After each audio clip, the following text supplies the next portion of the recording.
ফরিদপুরে ৩ জনকে কুপিয়ে হত্যায় অভিযুক্ত আকাশ মোল্লাকে আটক করেছে পুলিশ। এ নিয়ে বিস্তারিত জানাচ্ছেন ফরিদপুর প্রতিনিধি কামরুজ্জামান সোহেল। সোহেল, আমাদেরকে জানাবেন আসামি আকাশ সম্পর্কে সর্বশেষ কি তথ্য আছে আপনার কাছে? যেমনটি বলছিলেন যে ফরিদপুরের আলিয়াবাদ ইউনিয়নের গদাধর টাঙ্গিতে গতকাল রাতে যে নৃশংস ঘটনা ঘটেছে সেই বিষয়ে আমরা স্থানীয় এলাকাবাসী এবং পুলিশের সাথে কথা বলেছি।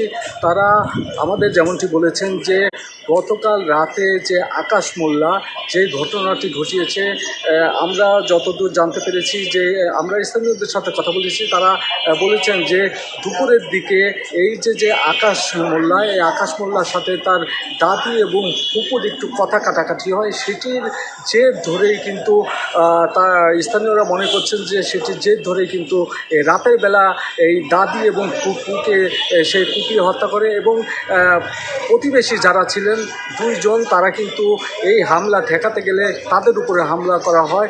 এর ফলে ওই হামলায় এক রিকশা চালক নিহত হন এবং আরেক সহযোগী কিন্তু আহত হয় এবং এদের আমরা স্থানীয় পুলিশ যারা রয়েছেন তাদের সাথে কথা বলেছি। তারা বলছেন যে এই যে দুঃখজনক যে ঘটনাটি ঘটেছে এই বিষয়ে তারা খোঁজ খবর নিচ্ছেন।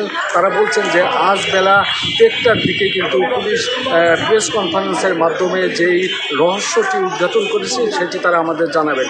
তো আমরা এলাকায় যারা রয়েছেন তাদের সাথে কথা বলেছি, আকাশ মোল্লার স্বজনদের সাথে কথা বলেছি। তারা আমাদের বলেছেন যে আকাশ কিন্তু একটু মানসিক ভারসাম্যহীন, তো মাঝে মাঝে কিন্তু সে মানসিক ভারসাম্য হারিয়ে ফেলে এবং জানা গেছে যে সে কয়েক মাস আগে কিন্তু একটি হাসপাতালে চাকরি ভারসাম্যহীনতার কারণে কিন্তু তার চাকরিটি চলে যায়। পরবর্তীতে সে কিন্তু বাসায় থাকতো।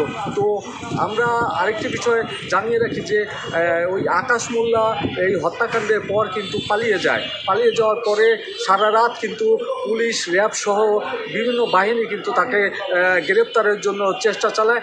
আর সকাল 7টার দিকে তাকে বাড়ির পার্শ্ববর্তী একটি কলাবাগান থেকে কিন্তু তাকে গ্রেপ্তার করে এই যে কোতোয়ালি থানা, সেই কোতোয়ালি থানায় তাকে রাখা হয়েছে। তো এই ছিল আমার কাছে ট্রিপল মার্ডারের সবশেষ খবর।